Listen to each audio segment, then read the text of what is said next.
លោកពូទីនបើកចិត្តស្វាគមន៍កិច្ចចរចាសន្តិភាពជាមួយអ៊ុយក្រែន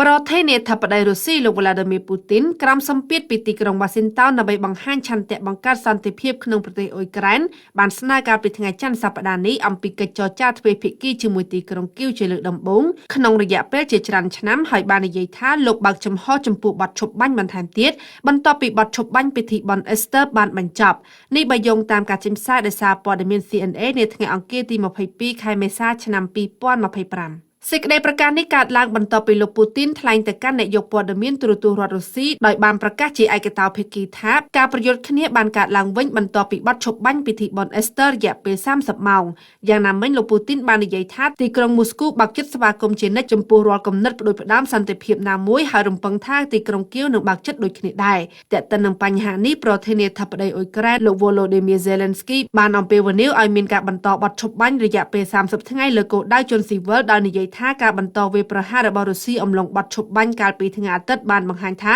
ទីក្រុងមូស្គូមានចេតនាក្នុងការអូសបន្លាយសង្គ្រាមលោក Zelensky បានបញ្ជាក់ថាទីក្រុងគៀវកំពុងបញ្ជូនគណៈប្រតិភូទៅទីក្រុងឡុងដើម្បីជួបជាមួយសហរដ្ឋអាមេរិកនិងប្រទេសលោកខាងលិចផ្សេងទៀតនៅថ្ងៃពុធនេះកិច្ចពិភាក្សានៅទីក្រុងឡុងគឺជាការតាមដានកិច្ចប្រជុំនៅទីក្រុងប៉ារីសកាលពីសប្តាហ៍មុនដែលអាមេរិកនិងអឺរ៉ុបបានពិភាក្សាអំពីវិធីបញ្ចប់សង្គ្រាមដែលអូសបន្លាយជាង3ឆ្នាំមកនេះនៅក្នុងការអត្ថាធិប្បាយលើបណ្ដាញសង្គម X លោក Zelensky បានបង្ហោះថាអ៊ុយក្រែនចក្រភពអង់គ្លេសបារាំងនិងសហរដ្ឋអាមេរិកយើងត្រៀមខ្លួនជាស្រេចដើម្បីឆ្ពោះទៅមុខក្នុងន័យស្ថាបនាតាមដែលអាចធ្វើទៅបានដោយដែលយើងបានធ្វើពីកន្លងមកដើម្បីសម្រេចបាននៅបទឈប់បាញ់ដោយគ្មានលក្ខខណ្ឌអមដោយការបង្កើតសន្តិភាពពិតប្រាកដនិងយូរអង្វែងដោយបន្ថែមថាលោកមានការពិភាក្សាដ៏ល្អជាមួយនាយករដ្ឋមន្ត្រីចក្រភពអង់គ្លេសលោក Keir Starmer ផងដែរត្រយ៉ងនាំសារពិតគ្រប់ទីកន្លែង